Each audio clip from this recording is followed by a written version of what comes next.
I just got done setting up this little train set, and I have this moron. These two idiots.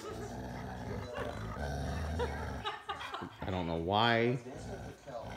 They don't like trains. I don't know what happened, but if I turn this on,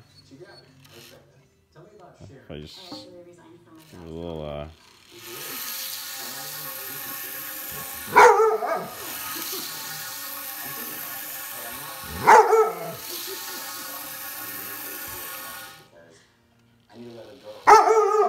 I mean, you really got problems.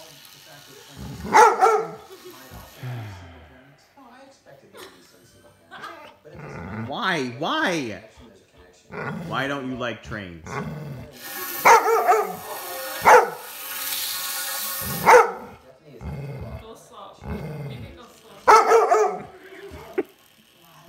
You've lost your mind. Nobody else cares. She doesn't care. He doesn't care. He doesn't care.